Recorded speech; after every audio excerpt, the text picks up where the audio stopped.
And developing right now, authorities say 2 of the 4 Americans kidnapped in Mexico last week have been found dead. Yeah, this is a developing story. CBS 8's Kelly Hessedal joins us from the border with what we've learned so far and the travel warning that you need to know about.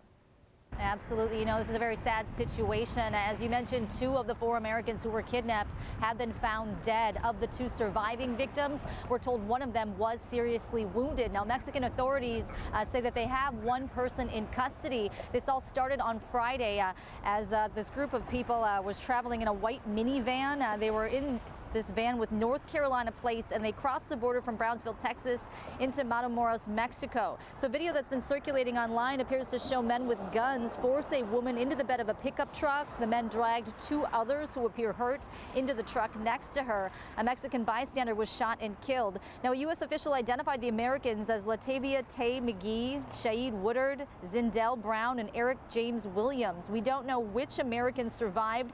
We're also told that this appears to have been a case of mistaken identity, that they were mistaken by the cartel as Haitian drug smugglers. According to Tay McGee's aunt, the group was going to Mexico so McGee could get cosmetic surgery, which is something people do because it's less expensive there.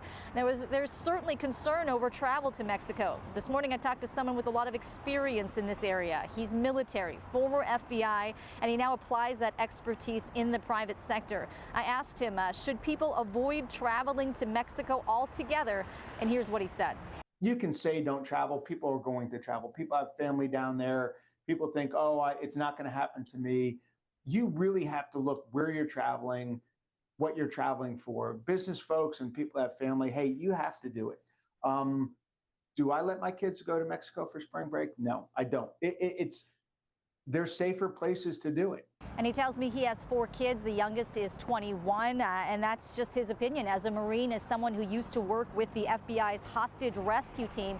Now, the State Department has issued travel warnings to Mexico. They're asking people who plan to visit Baja, Mexico, to reconsider travel. Other areas, they're just telling people they should avoid altogether. But for the most part, the majority of the country is under some type of travel warning by the State Department. D'Amico says if you plan to go to Mexico, though, you really need to do your homework. Kelly Hessedal, CBS 8.